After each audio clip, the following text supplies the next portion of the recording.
I got Shanghai. Oh, man.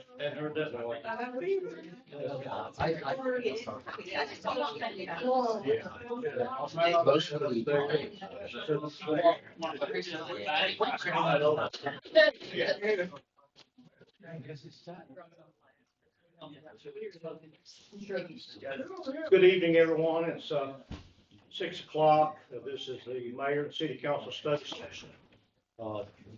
It's February the 4th, 2025.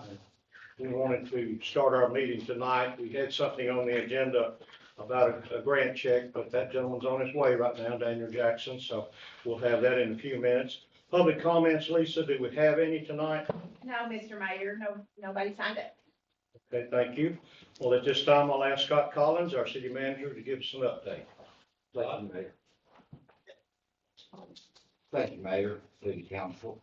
Got a lot of great things going on right now. I'll try to keep it brief, though. There's been a lot of discussion about the flood pumps, and they are currently being fabricated, and they're coordinating it to where they will fit in the housing that we have. Bids, of course, were opened October 2023, and we're expecting the delivery of the pumps in the third or fourth quarter of this year. They'll be stored briefly while the housing, they finish up with phase 2, and that's it under design right now. A couple of other things to touch on. We are putting together a committee for Celebrate Shelbyville 2026. President Trump recently signed an executive order. In 2026 is the United States' 250th birthday. I think it's called a semi-clean centennial. And so we're hoping to put some events together and coordinating with various groups and civic groups and such. I mean, going from a possible horseshoe drop to kick off the new year, floral horseshoe drop to kick off the new year, all the way through an expanded fireworks show. And it's a long shot at best, but we're also hoping to try to schedule the United States Air Force Thunderbirds. But after looking at their schedule, after our economic development committee this morning, that may be a challenge. But I think our director, Paul Perry's up to it. Good.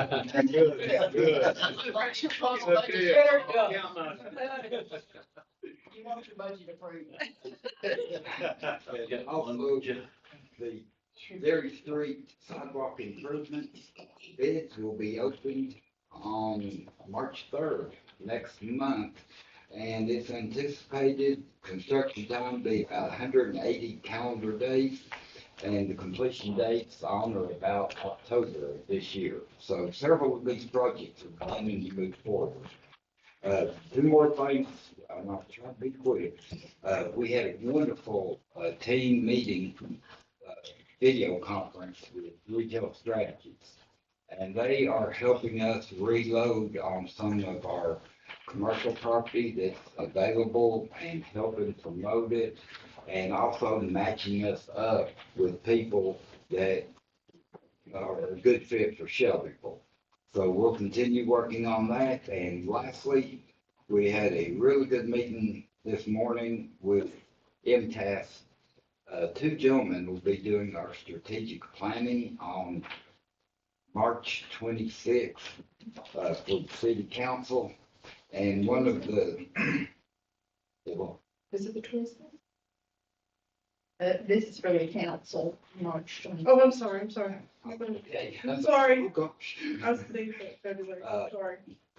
But the one gentleman that's going to be the primary facilitator over it, he's been with MTAS about 2.5 years, and he's out of the northeast section of the state, and really really good guy, really experienced in strategic planning. So we had a great discussion. I'll be updating you all, of course, as we move closer to that day. Mayor, that's my report. Sounds good. Anyone have any questions for Scott or any comments on that? All right, I see Mr. Daniel Jackson is here.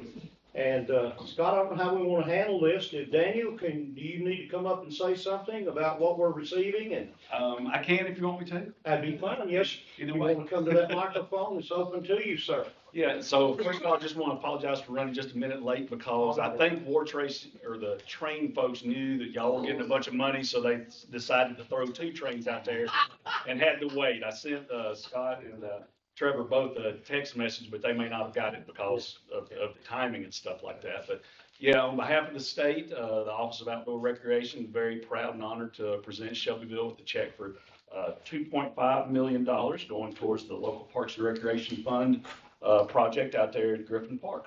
So I don't know if y'all want to get that.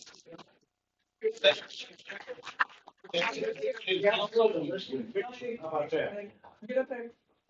Yeah, please. Y'all need to get up there. Yeah, come on now. Park board guy now. Put it right here in front of that. Yeah. Should work. First time I've been down here since y'all had a How you doing? Doing good, Good sir. to see you. Yeah, you too. Yeah.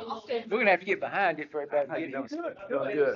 Hey there. Hey, how are you? All right. Come on, Lou. Hey, listen. There you go. Hey, how are ya? Doing Good good. to see you. How you doing, sir? Mayor needs to be taking the money. No, from the side over. I was gonna let Trevor do it. Oh, okay. Yeah, Let Trevor take the money. Yeah, let Trevor do it. We say Maryland's got to get Marilyn, it somewhere. can you get in there? She can't be hiding. Can you get us all? Let me get- Maryland, I'm not holding. Okay. Hang on just a minute. You're putting your jacket on, I don't have none. All right. Good deal. Yeah, really good. Congrats. That's great. Yes, sir, you're very Can we welcome. just take this to the bank, right? I don't know that you can take that to the bank yet. You know, it may need some numbers and stuff down at the bottom before you can do that. Thanks so much, Dan. I appreciate it. You need to say, be able to do it. And anytime y'all need me, just give me a holler on it and stuff. Be more than happy. I mean, you know, I don't have very far to walk down if I need. So y'all later. Thank you. Thanks. Nobody tell Kate that I'm moving podiums. We all know what that is for. That is for soccer fields. And, we won't have to match that, City of Shelbyville. And we're working all that process out right now, but we are really grateful to the state to get that $2.5 million and get some soccer fields for these kids to play on out at Parks and Rec Center. You were talking about dates a while ago, when you mentioned Ginger, when you cut in about dates. I saw something on Facebook yesterday, it had a milk carton and it said expiration date February 30th. Number 1 on our agenda tonight. City meeting schedule 2025. Lisa, would you tell us about the schedule for this year? Yes, sir. This is just a standard meeting notice that I usually publish sometime around the first part of the year that lays out all of our city council study sessions and regular sessions, along with dates for the remaining boards. Now, the planning commission and the airport will have a couple of changes.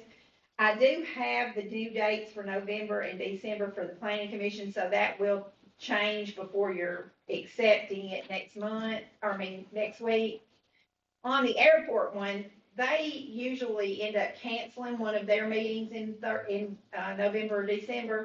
So what we're gonna just put after that one is that November and December meetings are subject to change due to holidays. So, if anybody has any questions about it or sees anything that needs to be addressed, just please let me know. Otherwise, Ginger, did I hit everything you? Yeah, I mean, the airport authority wants to meet it on a different date in March, so that'll be different, but Thanksgiving, Christmas just happens to fall on the 4th Thursday this year. So both of them, that would be meeting on the holiday, so they do have to change that. The only other thing that I had mentioned, Lisa, is that the rental committee just, it doesn't have a set time, Um, so it's not on here. it does have a set time. Oh, it does? It does. I think it is the third Tuesday. I'd have to double check on that. That's not a meeting that I attend, but I do think it does have a set time and it meets at the park. But with, Councilmember Isaacs having been the representative, they did contact me last week and asked if the mayor would reappoint a council member to that board. So we need to probably have that on our agenda for next week. Okay. Okay. Okay. Can we just add that to what their regular meeting time is also, Absolutely. so we can have that? Okay, any questions about that schedule? All right, number 2 on the discussion items, accept the firehouse subs grant. We'll ask our fire chief, Matt Dope, who's with us tonight, if you would inform us a little more about that. We got a chance to be out there with him the other day, didn't Yes, sir. We got to see somebody else get we? one.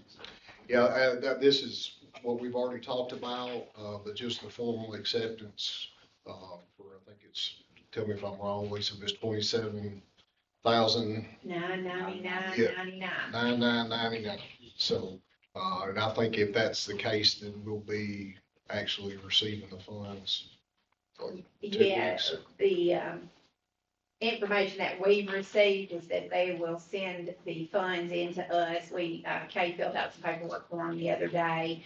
And then I think it's, once you receive the funds, then you'll go and purchase the equipment that Yes. was approved for. So Lisa's been handling the formalities of going back and forth with their grant awards side of their corporation. So we're excited. Is that strictly for equipment or? Yes, ma'am. Yeah, and it's well, I think it's got a max cap of $50,000. So they're trying to help with plug-in pieces of equipment for departments. Thought that was wonderful. Those 2 guys that started Firehouse Subs were firemen, right? Yes, sir. Yes, sir. And now they're giving back and giving back and giving back, and that's great. That's the way it should be.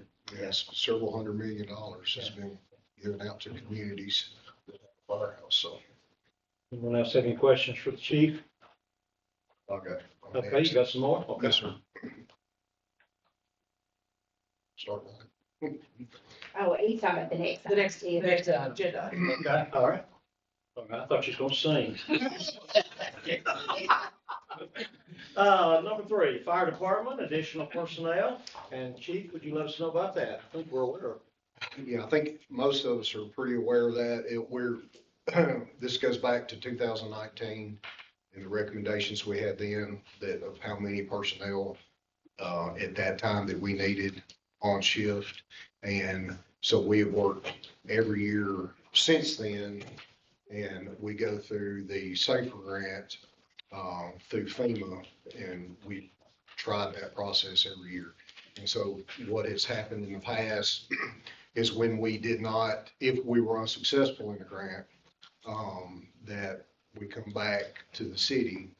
And of course, it's in the form of a budget amendment, but I think everybody that was here during budget time knew that those positions can't be budgeted for if we're asking for the federal grant.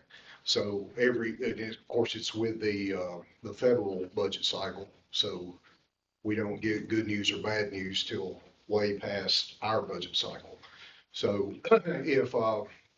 if awarded these 3 additional positions, this will get us finally to the 12 from then. So that's what we're asking for. Have we ever gotten that grant? No. Well, Yes, the city has, in the past, I think 14, I think. 2014, we did get 3 additional personnel, but we've been It unsuccessful might have been since then. 16. It might have been 16. Yeah, well, We didn't close it out. it's 15 or 16, and we did, it was We didn't close 17. it out till 20 or something. Any other questions? And that equates to 1, so the 12 was to get 4 additional people per shift. So these three will give one additional suppression person per shift. I have one question. So Matt, any fire hall, is it your position that you would need a minimum of 12 people? Since you have 3 shifts, is that what you're saying? If you have the 2 in, 2 out? Oh, I think what you're speaking to, the way we're currently staffed, we still have only 3 personnel at number 2 hall, okay?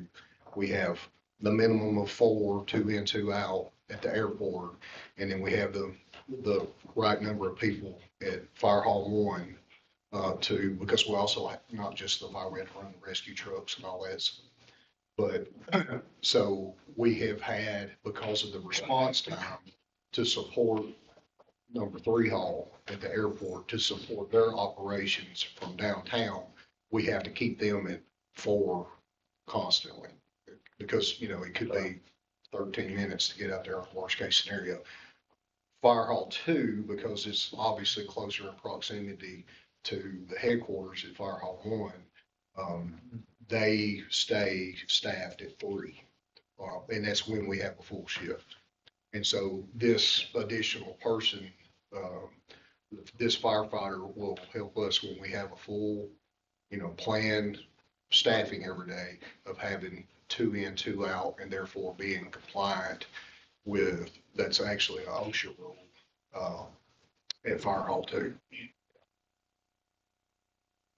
So this completes our upgrade of the personnel at the fire department that we started in 2019. Yes, sir. Everybody, was it 16 or? Well, it was 12. 12. Yes, sir. It was 12 additional, so it was 4 per. So next year we'll have to maybe do this.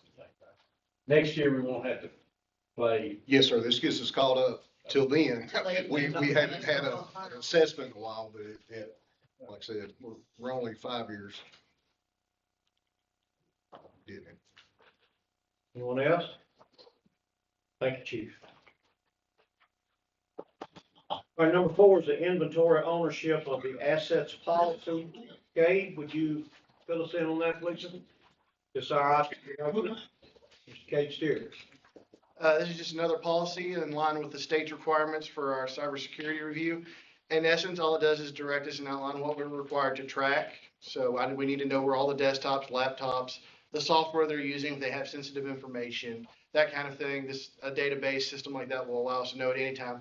If this building burns down, we need to know what did we lose. So an asset system not only track hardware, but software, and if there's sensitive information, who's assigned to, who has access. That's all it is. Okay. Questions? And you'll put all that together. Yes. We We already have a basic hardware system, but we need to get a more robust and complete. Folks? So are we buying anything? Are we buying a piece of hardware, software to do this, or this is just your time to? It'll be software. I'll budget for it in the next cycle to get a system, probably from SolarWinds or another major vendor who have a complete package that will track hardware, software, everything in one platform. Okay. All right, thank you, Kate. All right, number 5 is the adoption of Trails and Greenways Master Plan. And Trevor, if you would, this is our Parks and Recreation Director. Yes, you guys received in your packet the completed Trails and Greenways Master Plan, 63-page document.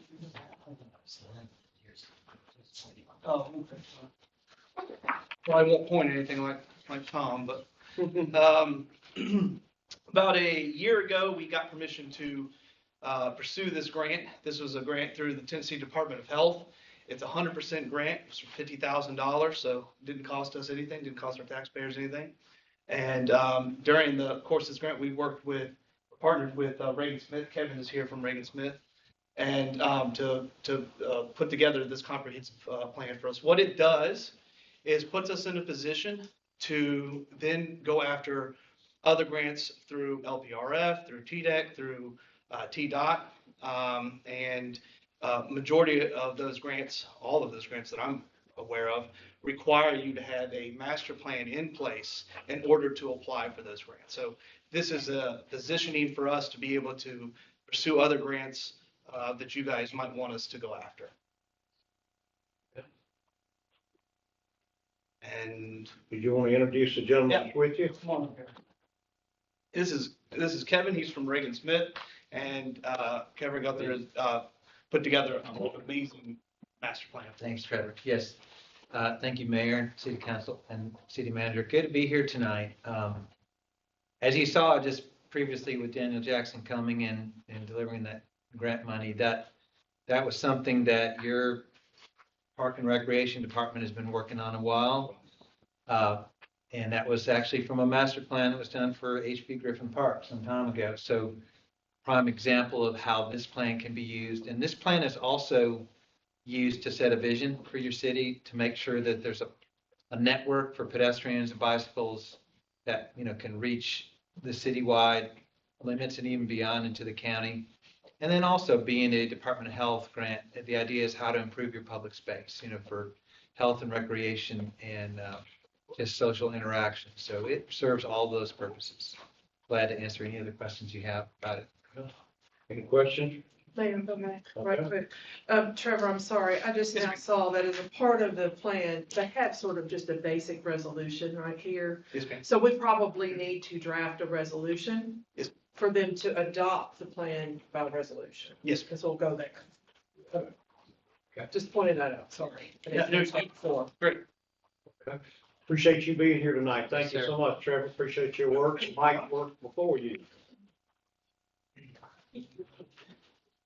Okay, number 6 is the MTSU lease amendment, and Paul Perry, our airport director, the Thunderbird recruiter. You keep saying that, I'd rather have the blue I keep shaking my head, but he will not listen. He will not listen. So this is, as you recall back, beginning of the FY, back in July, that actually, maybe really was actually at the end of the fiscal year, they, MTSU sent a letter to the city asking to take advantage of a expansion option, but also an expansion of the property that they currently already have leased from us. But they exercised an option that we negotiated from the very beginning. In that process, we did do some adjusting to the size to make it fit, because if you may or may not recall, there was a lot of discussion as to how much land they actually need, and they needed some design work to be done. And as MTSU struggled with the fact that the state said we got to have the land before we could have the design, but they couldn't, you can't really see how much land without a design. And so it was taking some work on that. So they, in the process, have decided that they exercise that option to be able to add 4.8 acres to the existing lease of approximately 16 acres, which will give them that total of almost 21 acres out there at the airport. They're still, when they get down to it, I'm sure there will be some final adjustments when it comes down to it, but this way they can design to it, utilize it. We did adjust the shape. It's been, you'll see that, I know that there's probably even some hard copies, but there's also electronic copies that have been given out it shows the plat to where it's elongated shape that matches and it runs along the southern border of the existing lease. So with this agreement, it does add, I guess we do our calculations on square foot, even though we're talking acres. So we worked that out, and they utilize the existing numbers that we use for price per square foot that they used on the existing larger lease. They're just adding to it, and they'll start their payment, and then it'll all roll together. So it'll all become one lease. And this is what this amendment does, is bring them, instead of running two separate leases, they'll bring them together under all one lease. And most of the stuff which Ginger can follow up on, because I think she referred to it as legalese or lawyer speak in there. And so that's, we have reviewed it. I've reviewed it as a staff member as far as the way that works with the airport. Our authorities reviewed it and passed it through the authority. And I know Ginger's worked with MTSU's representative as well to make sure that it meet not only state standards, but our standards and her standards as well. Mayor, if I may, You just, bet. I handed out a hard copy for you all today, and I sent you an email, but you probably didn't have time to see it. Just that the airport authority did approve the First Amendment, the lease draft, but we all knew that the state hadn't put their eyes on it, and because it's in TSU, the AG has to sign off on it. Yeah. They came back last week, there were a couple of tweaks to it, like I said, it was more legalese. And so those amendments I explained to you all in that email and have a copy of that to you tonight. But all of that is done. This again primarily is adding the 4.8 acres, which in the original lease, they were given the option. And those of you that were here before recall, it was an L shape originally. And then they came back and had discussions with us last year and said, hey, we think we want to change it. We want to go further back toward the aeronautic side. And this would give the city, our remainder we'll have more road frontage on 231. So this actually formalizes that. And also the state wanted to be very clear that within 30 days after you all approve this, they'll make the 1-year payment for the additional 4.8 acres. It'll be like $90,000. So Kate should expect that sometime in March. And then come July, both of the tracks will be together. It'll be just one annual lease payment from then on out. If you have any questions about that. And Jeff's here, Jeff Farrer with MTSU, if y'all have any questions for MTSU. And you'll see that's an exhibit, I believe Exhibit B, you'll see where the lease Yes, payments that's are Exhibit laid out B. there in Exhibit B. And Exhibit A, just so you know, that's actually a boundary survey of both Tract A, which is the current 16 acres that they have. Tract B is the 4.8 additional or adjacent property. And so we have both the boundary survey and then legal descriptions of both tracts. That was one of the things that was taking a while for MTSU to get. Sounds like it's working for both of us as far as them going back on the property and giving us a little bit more road frontage back to the city. Are you pleased with it as the director of the airport? Well, I'm always gonna keep all the land I can get, but, as far as the way it worked out, yes, I do believe it was, we did study it at length, so it was, and a lot of discussion and negotiation was done at length, so I think this works out as a great, compromise between both. Okay. Yeah, as Ginger said, that 90,000 or almost 91,000, that goes back to July of 2024. They'll That's pay correct. that year, and then this next July, it'll be almost $397,000. So that'll be for the original 16 acres and this 4.8. That's correct. Yeah. That 9.5 acre parcel that's now separated from the rest of the airport, do we have any kind of master plan for that, or do you have an idea of what we might use that for? We've been approached by a couple of different scenarios on that, but as far as a master plan, we're working on our version of what you just presented for the park. We do, we have it already underway for an airport layout plan that we would put that piece of property in there and design for. But we've been approached by the back portion of it being developed aeronautical and the front portion. I know Scott's got his eye on that for some retail type of things along the thing. As you weren't here earlier, but I used to describe the back portion to me as beachfront property. The front, you guys can have it. I don't care about 231. He cares about 231. I want what's running along the side of the runway. That's me. So we'll split it that way. That's the reason I asked you your opinion. We've talked about that. Anyone else have Scott, you anything? might tell them we're now the official home of MTSU. All right. Yes, they have started operations. They have they're fluctuating between 12 and 15 airplanes, depending on the maintenance schedules and things of that nature. And they've got roughly scheduled 85 students right now that are commuting down. And they have somewhere in the, I think, 20 staff members that are coming down between their instructors and ground crews and things of that nature that are coming down. But they have full staff that they're currently operating 8 to 8 right now at our airport. And we've reconfigured that so that everything is, they have to go through a secure area. So they have their own parking, separate entrance for their facility down there. And so far it seems to be working well. I haven't had any concerns from the local pilots. One of them was flying just the other day, so he might be able to give you an idea if it was traffic issues or not. But they have a run-up area that they developed, which allows them to keep separate from our local traffic while they're doing their instructing and doing run-ups for their aircraft and things of that nature. So they're ready to go as soon as they step off their ramp. So so far it's working well. And it's nice to have a little bit of time to integrate, because they hope to, by the time they get here in 27, to have about 85 airplanes. And so this will be a good time to work through all the logistics and things of that nature. Very good update. Anybody else? Okay, Any questions? any questions? Jeff, thank you for coming, appreciate it. Yes, sir, appreciate it. And Ms. Ferry, thank you, Paul. All right, the next item is the tourism grant request, community clinic of Shelbyville and Bedford County. And Scott, you can talk about that. Thank you, Mayor. Mayor Carroll met with the executive director, Ms. Frida Rusk, recently to discuss this upcoming gala. And as y'all see on your iPads, there's a lot of information on this. And this would not be considered a donation. This is considered a sponsorship.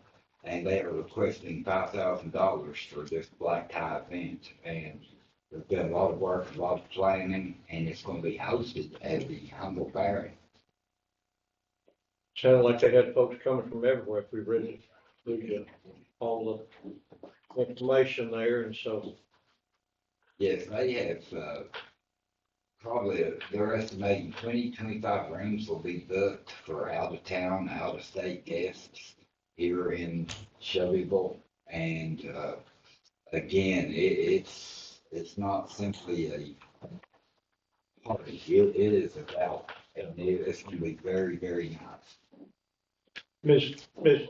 Lusk runs the community clinic. Of course, they have a board and all those kind of things. I think it was started by Dr. Blanton and some group years and years ago. But of course, for the underprivileged and folks that need dental services, medical services, things like that, it's wonderful to have something like that in our city so that we can send those people to those things. And Ms. Lusk and her group is doing a good job on that. Any other comments that folks might have? They're going to do this as a fundraiser. This gala is going to be a fundraiser, why they're bringing all these folks in to try to get more money so they can buy more equipment and things like that.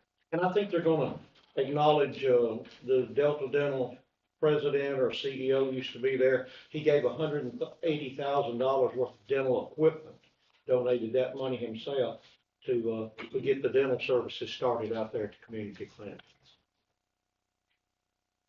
Anything else? So what does the city get in exchange for this sponsorship? You'll get will be considered a platinum sponsor, which comes with a table for eight representatives. And also recognition during the gala itself. And I believe the mayor is scheduled to speak. I've read on here, so. I didn't know that, but I will. Express your occasion. Yeah, it sounds like a wonderful event, and I hope they get a lot of funds to help folks here. Yes, summary of the event is a semi-formal event with valet parking, VIP reception, four-course meal program, remarks and proclamations by Mayor Randy Carroll, Mayor Chad Graham, keynote speaker, Senator Shane Reeves with the introduction by Speaker Pro Tem Pat Marsh. Yeah. Other comments or questions for Scott on that? Okay, the next item, number 8, under discussion items, and that's the Shelbyville Bedford Partnership membership. We have received a letter on that. Scott, will you tell us? Thank you, Mayor. In the aftermath of the Bedford County Christmas event, it was discussed individually about the possibility of rejoining the partnership based on the success of that event. Mayor Carroll asked me to reach out to the president, I guess, the board chairman, Mr. David Coffey, to see if they would entertain coming back together. And in your packet, and hard copies were delivered to each and every one of you about the request, invitation from the partnership to rejoin. And let me go back one step further. I was invited by Mayor Chad Graham to have a personal meeting with him, and that's when he asked if we might rejoin the partnership. And that's when we move forward, and I asked about receiving this letter from partnership chairman. Any discussion? Mayor, if you, none, I just have a question about the request for payment. And I don't know if Kay, y'all may have talked about this before. It requests a $100,000 donation, to join back up the annual contribution. Will that be prorated for the city for the time that it comes in, or is that expected to be $100,000? And then it would be another $100,000, I assume, July, because that's the way it used to be. So does anybody know? Scott and I talked a little bit about it, and then, no, Scott, I didn't mean to get in front of you, but we talked a little bit about it, and if we were to vote to rejoin, and there's some issues in this letter that we need to work out with them before we make that decision. But if we were to do that, well, I think we're looking at paying $25,000 a quarter. Is that correct, Scott? Is that what we're talking about? Mayor, that's the way Bedford County government. Yeah, that's the way Bedford County. They do 25,000 a quarter. Right. So that way we just be set up. If the council goes this route, we'd be set back up on quarterly pay. Right. So maybe April pay $25,000. If we decided, yes, if we decided to rejoin. And that'll be your vote, council's vote when we get to that point. Okay. I noticed, in the letter, I don't see it here. Okay, but I noticed when I was reading the letter, did I read it correctly that there was, a portion of our hotel motel, tax money to go to this as well? They asked for that, yes. Besides the $100,000, annual contribution, they also, we also invite you to consider allocating a portion of the hotel motel tax revenues to the partnership for the, to further develop our tourism, program. So that's some of the things that we'll have to decide on, and what personnel they have and what they're doing right now. And I don't even know what they're doing as far as those kind of things like that, and working with businesses and all those kind of things. But we'll work through it. We just wanted to bring it to your attention. Of course, that letter, we received it, last week or week before that? Was it January 20th? Okay. And so we wanted, I told Scott, as soon as we received it, please send those copies out to you folks at the council. It does not say any type of representation from this body, as far as Oh, it the does. partnership, if we were to. It does. It does. Yeah, it says that, to ensure clear communication among participants, we ask that you appoint 2 representatives from the city council. Previously, it was the mayor and 1 city council member. Is that correct? Okay. And, to serve on the partnership board. That was, yeah, that was on the section. They also requested the city manager to be exited. That's exactly right. Yeah.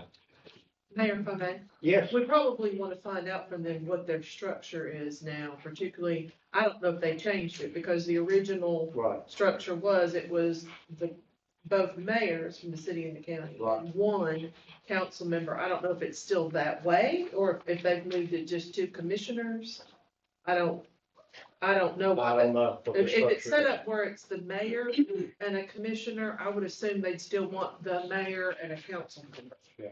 I would just kind of want to know what that is. Yeah, I looked at that language, and I didn't, they didn't specify that. That's the way it was before. Can you see Both what- mayors and 1 councilman and 1 county commissioner. It's kind of vague. I mean, it doesn't go into detail as to what we're entering if we so choose. Yeah. So that's just my opinion. Yeah, I think this is just a starting thing, and, you know, this letter we'll discuss, and we'll make the decision, based on what we find out, what the partnership can do for each city of Shelbyville, and then what we can do for them. So between now and next Thursday, which is voting, how can we vote? What do we do as far as getting the information in order to make a decision?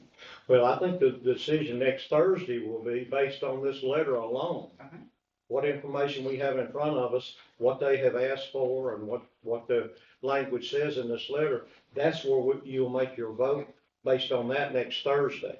Then, after that vote, if they want to come back and We did. Yeah, do something later, that's fine. But this is all we have right now. Good question. Anybody else? All right. Number 9 on discussion items, animal control ordinance review. Scott? Thank you, Mayor. As y'all recall, we had several meetings and study sessions based on animal control ordinance about a year and a half, 2 years ago. And some good changes were made that helps both the animal control operations as well as protect our pets and everything. Create less of the nuisance for friends and neighbors that may have chickens and roosters. Roosters were banned. And so I've asked Chief Deputy to join with Deputy Chief to please join with us tonight, just to get your all's input on what additional changes you may have. Because during the recent COVID snap, there was a couple of concerns that made social media about some animals that may not have adequate housing. Now, the animal control officers and the police department did address some issues and made sure that the animals were protected in accordance to our code with adequate straw, proper shelter, food and water. However, there have been discussion about wanting to take it a step further, particularly disallowing dogs on chains, for the lack of a better phrase. So, Deputy Chief, if you'll come forward, and council members, if you all will direct us in what kind of language you want brought back to you. Good evening, Deputy Chief. Good evening. And Mathis, yes, everybody knows that. I'm kind of at your disposal, whatever you want to do. I can tell you that if we're going to decide if we want to fine or chain dogs or if we want to collect them. If we collect them, it's going to be we're going to need another animal control officer. We're also going to need more space to house them because 90% of the time our kennel's full. You may. Hey, Pat, since we have changed this ordinance, and it's really not even been in effect, truly, for a year yet. Correct. We made some changes on tether. How many violations or citations have we had to write? I would have to do some on the roosters or. Well, I'm actually thinking about the dogs and the tethering issue. I'm sorry. I would have to research that. Okay, I think you would, but I would think that council probably wants to know what our citation rate is. What our call rate, what our citation rate is. Sure. On roosters as well as this, the tethering issue. Our biggest issue is dogs running at large. That's More so than the tethering. Pat, I want to thank you for doing what you do, and I want to say, I don't think you should have to, it should fall under your duties. I think the city should have their own, department head for animal control, and I think you have more than enough to stay busy taking care of police. And I appreciate you doing it, but I really don't think you should. As far as these animals on chain, I brought this up 2 years ago and it didn't get changed like I liked it. I've looked around, other cities have no dogs on chain, chain-free cities. And I looked across the street and I've even called our police department and, my wife has verbally worked on me real hard about what she's watched. But the first thing, if you ever call animal control, do they have straw in the doghouse? Well, I hate to tell you, but a little plastic doghouse with some straw thrown in there, under 20-degree weather is still, as far as I'm concerned, and definitely my family's concerned, it's cruelty to animals. It's cruel, it's inhumane, and when I see these dogs run across chains and gets their necks at the end of it because they're excited when the man comes out to feed them, that comes out once a day, spends 5 minutes, puts food in a bowl and water, and that's the only interaction they have in 24 hours a day. To me, that is cruel and inhumane treatment to anybody. anyone. And I've brought it up once before and we weren't, and it, as far as I'm concerned, I'd like it to be brought before this council again and be plain and blunt that I would prefer no animals on chain. Now, yes, it's gonna require a little bit of time and some extra input, which I think I am well within the realm of spending a little extra money to get it, if it takes a while, because I know some people surrender their dogs and various things, but it's a whole lot easier to decide to get a dog and just buy a chain and a plastic doghouse than it is to construct a 10 by 10 foot fence that the dog at least can move around in and not be, and have access to the doghouse and not be cornered up or tangled up or anything that resists it. But I just think we would be, I know that I would feel much better, and I think we would be better people if we could simply pass a law that there are no dogs on chains in Shelbyville. And that's what I'd like to see voted on next week, next meeting. Well, I'd like to say that Pat, anytime I'm getting calls on the roosters or things, he always responds. I'll send it to Scott most of the time and copy Jan or Pat on it, and it's immediate. Then we had that dog situation in the cold weather, and you folks took care of it, and we sure appreciate that. My thoughts on, I've had some, and when we talked about before, William, about the change and things like that, and yes, I can see where it could be really, and I've seen situations where it seemed like it was really inhumane, well, it was just brutal to the dog when he would run to the end of the chain, or he would sit out there in the yard and those kind of things like that. Then I had some of our elderly citizens that called me after those discussions, and they may have called you folks too, but they said, that's the only way I can keep my dog here for my protection is to keep him on the porch, is to put a little chain on it. Now, a little chain versus a long chain, there's a whole lot of gray area there, if you know what I mean. I don't want any animal to be mistreated. I personally do not. Whether we can outlaw all chains, now you said some cities have that law. Yeah. You can. Yeah. Mayor, you can. You may? You can take, you do not have to allow tethering. It's called tethering in our Tethering, section, right. but we can take it out. There are cities that don't. We did create and put some stricter regulations on our tethering. Right. It can't be necessarily small. It has to be a certain type of material. It can't Right. weigh more, I think an eighth of the animal's weight. There's things like that we used to not have at all, but we do have now. Okay. But if the council so chooses, we can also do away with it. So for an animal or a dog owner, they would have to create, if they want to keep a dog outside, they'd have to create the pen Right. situation.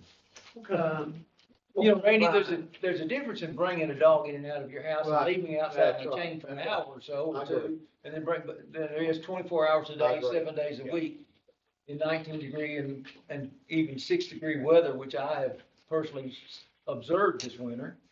And people, and animal control, there was an incident in our town here last week where Yeah. you're aware of it, I where, am, out of city people came down and television stations were, Yeah. our names were mentioned, and That's because. the animals were rescued by out of town people, and our animal control had been out there that day. So, I mean, unless it's really explicit, it's, and I understand that they have they do come. If you call them, yes, they come. Even your officers respond to it. And they're very sympathetic, but they go by the rules as well. The first thing they look when we made them put some straw in the doghouse. Well, that doesn't, turn the heat off in your house and throw an extra blanket on when it's 20 degrees and see how much that helps.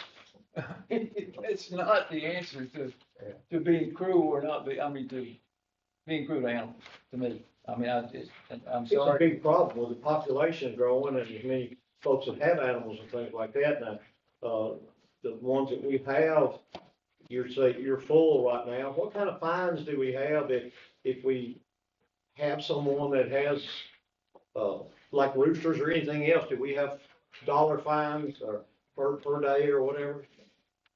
You mean, it's a municipal code violation, so every municipal code violation can't be greater than $50 a day. $50 a day, that's what I was thinking, yeah, okay. Do That's a you big job, isn't it? But some people don't comply, and then it just goes on and on. Yeah. So you actually have people paying $50 a day. They're not paying. No, they're not paying. They have to be fined in court first. They have to be finding that they violated the law. They get cited into municipal court. And then there would have to be a finding that they were in violation for whatever, how many days. But So- you do take people to court. Yes. Now, what kind of legal, I guess, what kind of legal boundaries do we have? If that's their private property and we make a judgment call, our animal control, that dog is not being taken in the house at night or this or that, or is out in the cold or whatever, can we go and physically take that animal? Is that legally? If it's cruelty, If it's cruelty, you can. Well, technically, the way our code is written, it does say if the dog or animal Yeah. is in violation of any part of our code, technically, we could impound. Now, on the tethering, I think we added in a phrase that any violations after original compliance, we won't take the dog in, we'll just cite them, so. That probably needs to be cleaned up, but technically, yeah, the city has the power to say, if you're in violation, you can, but I think the practice would be that you cite them. For most violations, you would cite them. Now, if a dog was in danger, or any animal would be in danger, I Right. think you might impound them. it's just like the roosters. I mean, we fine for the roosters. We don't have anywhere We're gonna keep it. to keep them. Let's catch our. Well, I saw this incident last week where friends had to come and take the animal. That's kind of the way it works. Sometimes. Okay. It's a difficult job, I know. People can really get attached to their roosters. So what's the personnel like there? How many employees there at the animal? We have 3 officers and 1 kennel tech. We just got the kennel tech approved in this past year's budget. Right. It was a new position.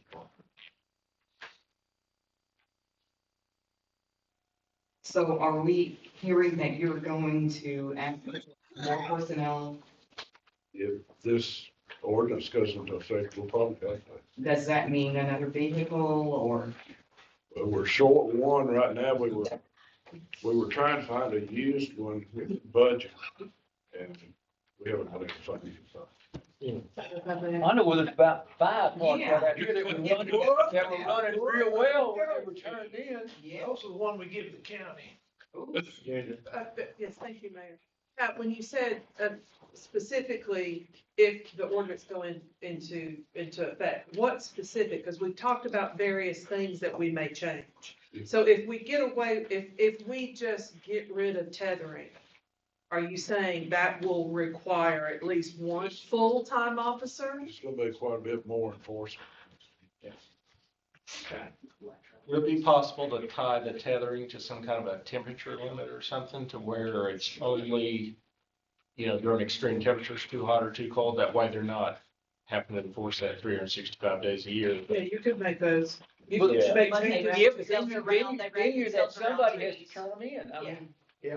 But they still can wrap themselves around trees Yeah, and get stuck and hung and do that, Right, there's Yes. more things that you could, and I was about to say, That's right. whether you tether or not, the temperature inclement weather, all of those things could be a standalone, whether they're in the pen, whether they're on a So maybe tether. they would have to be in the house. There's No water sitting out in the sun. Whatever, particular temperature, yeah. you have to be inside. So that's like the state law on the cruelty. It don't state a temperature. It doesn't? So, and I don't know if the council could set a temperature as far as having them tethered like that or not. Below We would a probably certain want to look at other, because I do know, I think Nashville, Percussing and Ryan did all that stuff before. There's other provisions that you can talk about inclement weather, heat, cold winter, there's things that you could, it probably might not have a set temperature. That would always be difficult. It may be 87 here, it may be, Yeah. be higher than that, but in various places. So it could be just more of a judgment call. Or if there is a heat advisory issued for the area, that may be something that we could do. It'd be better. While we're looking at that, can we also look at the requirements for shelter? Because some people have been told there has to be shelter and they'll go get a plastic bin, cut a little hole in it and put them in there. Yeah. Or they'll say, oh, that dog can dig underneath my shed, it's shelter. Yeah, I've been told that, by some neighbors that were complaining about their neighbor's dog. And so, that's what the owner said. So they've actually, I think this is what we ran into when we were making, go ahead, Scott. Okay. I think this is what we ran into when we talked about it previously, is there's so much that we have to cover, and we don't, I don't know how far we need to go as a city for those rules and regulations, and, again, we're getting on private property and things like that. It's like you guys arresting somebody, you have to be real careful, don't you, Jan, before you go on somebody's private property and all those kind of things. So same thing with our animal, that's their property. Yeah, what do you say? We need to talk to some cities that's already done this, before we jump in here knee deep and something. This is all new. Yeah. This needs a lot of research before we get into something. The only thing I was gonna mention, if the city council does choose to ban the full-time tethering, keep in mind when we did the ordinance on revision on the fowls, we gave like a 90-day grace period. Right. The chickens and roosters, et cetera. So if you all want to move forward on this, the time, if we give that grace period, that just about throw us up to the new budget. So we could make accommodations with the council's authorization and approval to get an extra kennel tech, perhaps an extra patrol or animal control. Yeah.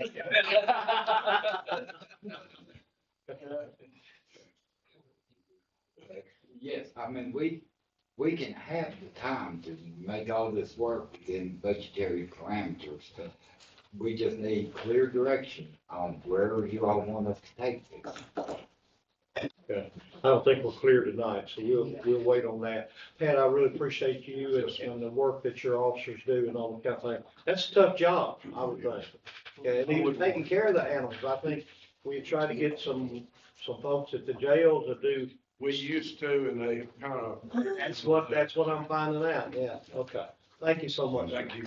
You got something else? You got a If I may add, we do have strategic planning coming up, March 26th. So we could work between now and then and have a plan and perhaps even option A, B, and C.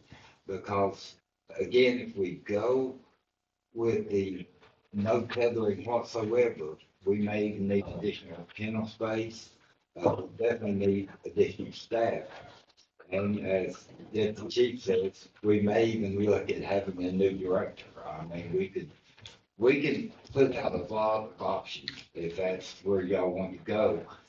And I say that we will not bring up anything next week. We'll just start proposing the plan. Is that agreeable? Okay, Just kicking the can down the road. so, what, explain, when you are on a call for instance, you see right now that inside the city limits, this house has roosters and your people go there. What is it, a warning? But I mean, it's banned. No, they write them a ticket and sentence them to court. But the roosters are still there. Yes.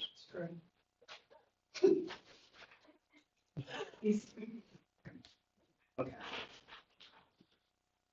And there'll be still be Why- no why- tethered. Why are we spending time here? Because I don't get it. There's no solution. Well, there is a solution, but it's expensive.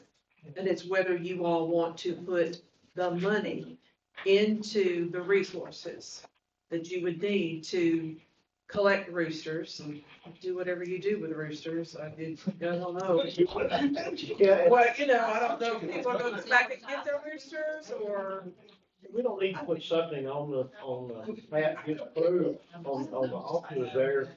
We don't put burden on them enforcement. I mean, we're covering the whole city, 25,000. And that's always, in any legislation, that's always, Yeah. and that's what we hate when we get something from, you know, sometimes the state, we don't get a funded mandate, or they pass something and it doesn't have any enforcement teeth behind it. Right. There is a mechanism for enforcement, but if you don't provide the resources to the city to do it, they simply don't have time or the cage or whatever to go do it. And so you normally go, once again, your municipal code is your municipal code enforcement is you write a municipal court citation.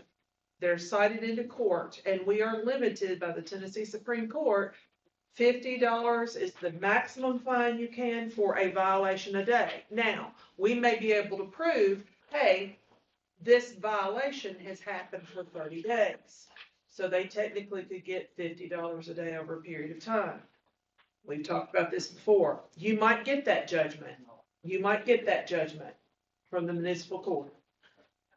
Guess how many people voluntarily pay those? But what can we come up with to make them pay that? You basically then have to pay me to go sue them in court to get the money. That's how it works. That's how the system is designed. Which costs more than you'll get. Depending on what the fees are, yeah, what the fines are. That's the way it's designed. I know it's frustrating. Yeah.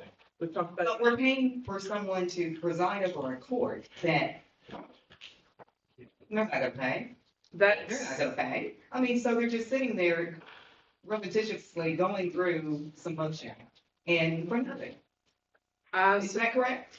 I suppose it would be, at some point, there could be a violation so egregious that you all decide, hey, this one's so bad and we've gotten so many fines.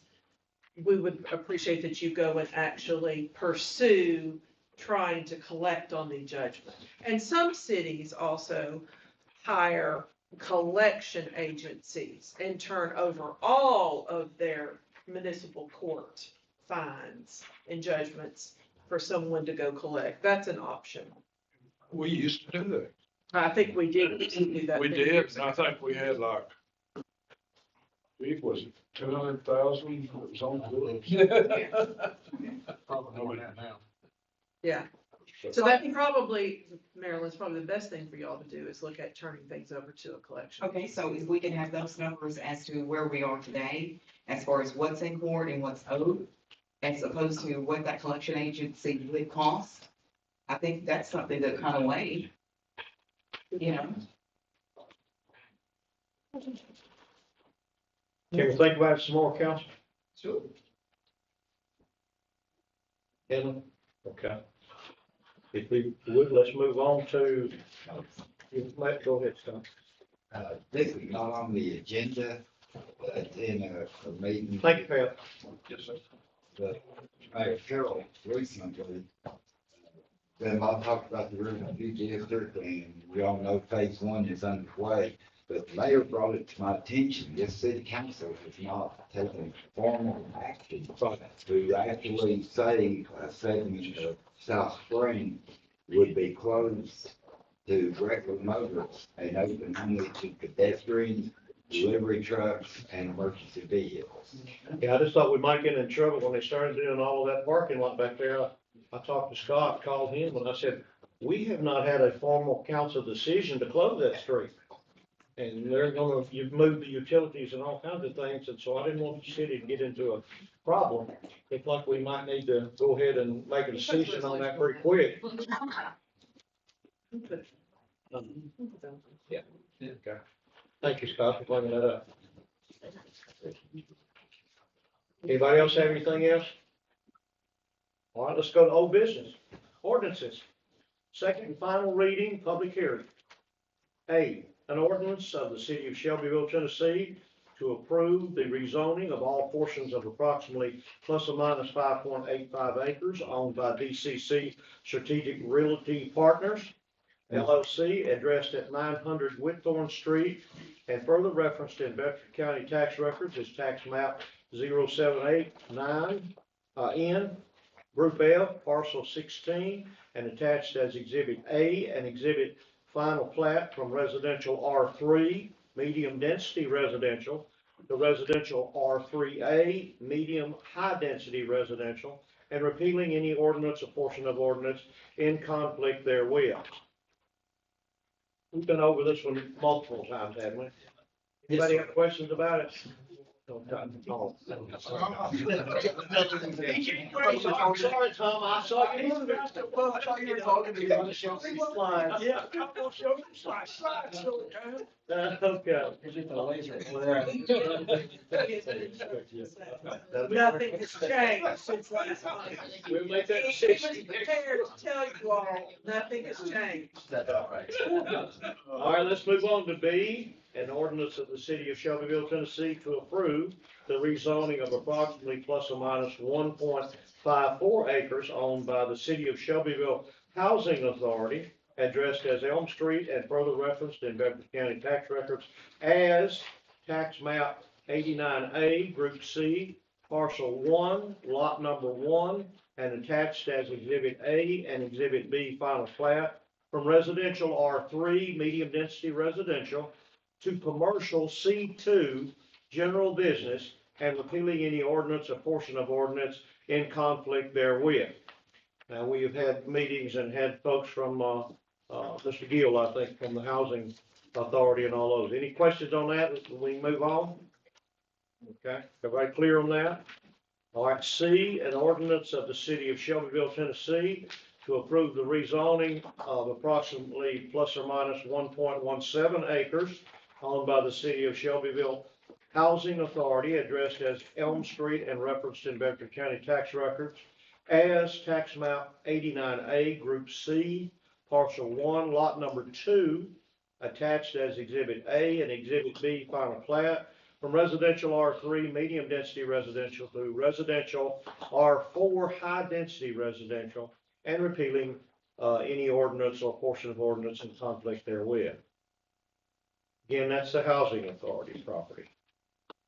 Any questions or anything? Tom, I saw you didn't move. D, an ordinance of the city of Shelbyville, Tennessee, to approve the rezoning of approximately plus or minus 0.64 acre owned by the city of Shelbyville Housing Authority, addressed as Elm Street, known as the Tate Center, and referenced in Bedford County tax records as tax map 89A, Group C, parcel 1, lot number 3, attached as Exhibit A and Exhibit B, final plat, from residential R3, medium density residential, to commercial C2, general business, and repealing any ordinance or portion of ordinance in conflict therewith. Okay? Everybody clear? R.E. An ordinance of the city of Shelbyville, Tennessee, to approve the rezoning of approximately 0.114 acre owned by Curl Properties, LLC, and Joe M. Lambert Jr. on portion of 1817 North Main Street, referenced in Bedford County tax records as tax map 69, Group C, partial 3, and attached as Exhibit A and Exhibit B, final plat, from residential R2, medium low density residential, to commercial C2, general business, and repealing any ordinance or portion of ordinance in conflict therewith. We talked about that one too. Was that everybody good on it? All right, F. An ordinance, Tom's available though, if you need it. F, an ordinance of the city of Shelbyville, Tennessee, to approve the removal of the Belmont Historic Overlay on approximately 0.44 acre owned by Billy Wortham on parcel addressed as 812 Belmont Avenue, referenced in Bedford County tax records as tax map 89J, Group F, parcel 17, and attached as Exhibit A and Exhibit B, Belmont Historic District, and repealing any ordinance or portion of ordinance in conflict therewith. Everybody remember where that house is located? Okay, and the house is kind of falling in, and so I'm trying to clean that area up. G, an ordinance of the city of Shelbyville, Tennessee, to approve the rezoning of approximately 0.44 acre owned by Billy Wortham on 812 Belmont Avenue. Records in Bedford County Tax Records as tax map 89J, Group F, Parcel 17, and attached as Exhibit A from residential R3, medium density residential, to residential R4, high density residential, and repealing any ordinance or portion of ordinance therewith. So we've removed the historic overlay, and we're talking about rezoning that property to R4. Correct, Tom? That's correct, sir. Thank you, sir. All right, any questions on that? All right, e-business. Ordinances, an ordinance of the Shelbyville City Council to amend Article 2 definitions, Article 6 supplementary regulations, exceptions, and modification, and Appendix 1 table of uses of the Shelbyville Municipal Zoning Ordinance by updating Section 2.2 definitions, adding Section 6.4Y supplementary regulations for transfer stations, and Appendix 1 table of uses to repeal any ordinance, resolutions, or part of an ordinance or resolution in conflict herewith. Okay, everybody knows we metal transfer stations and those kind of things. What we're talking about doing there is just rezoning, right? Correct? Mayor, I mean, Yes, ma'am. because I wasn't here for this your meeting is out of town. I just got to review it today. I've already talked to Tom. There's some structural things, not substantive, but structural that I need to change about the ordinance, so you will get a revised one. But it's not about the substance, if that makes any sense. So Tom and I are gonna meet tomorrow just to make certain, go over a couple of things that I understand what it is. So you'll be getting a revised one. Okay. And I'd like to just thank Councilmember Noel organized a fact-finding field trip where we went to a transfer station down in Manchester on Thursday and actually got to see one and walk through it and get a tour. And I'll let you speak if you want to on what you thought of it, but it wasn't as bad as you might imagine, but go ahead. It was just nice to see the process that it had to come in through the process. We had Crystal at the weigh station, and then we had Tammy in the office, and we had Tim, who was the one that actually loaded the trucks on the inside, and they kind of all took us through the processes.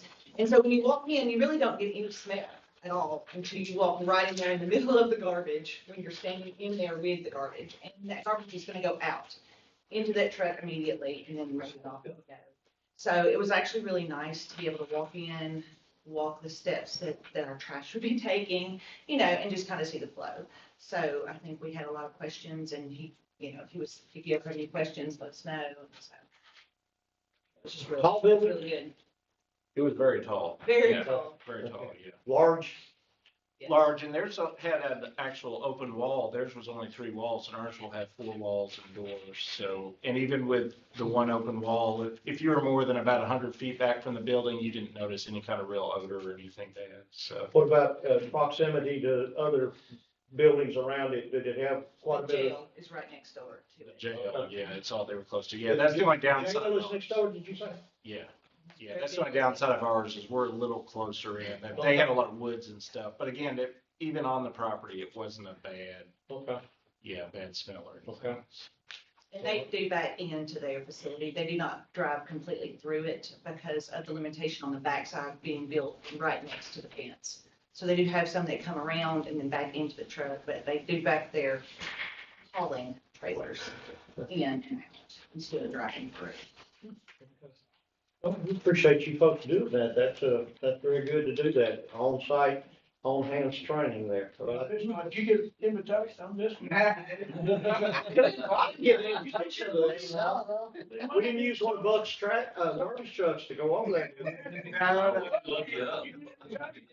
So does the transfer station have y'all's blessing? It's good with me, yeah. Yeah, I'm good with that. Okay, that's good. It's a good trick. I'm good with it. It was a good trip. Okay. Nothing further on that. Resolutions, we have none. Business items, we have none. Purchasing and bid items, we have none. But appointments, we have some. And, we have got 5 members of our, we've got 5 members of our rec and Parks and Rec board. They are Brad McGee, George Johnson, Robert Johnson, Michelle Hastings, and Mark Belstenberger. Is that the way you pronounce that? Yeah. And those 5 people I'm gonna recommend to reappoint. Now, I'm gonna stop at this point. We've got 1 member, Mr. Cornish. Tommy Cornish. Yeah, Mr. Cornish, is wanting to be removed from that board because of health reasons. And so we are going to appoint a new member, Brant. Where you at, Brant? Right here. You gonna stand up and tell me who you are?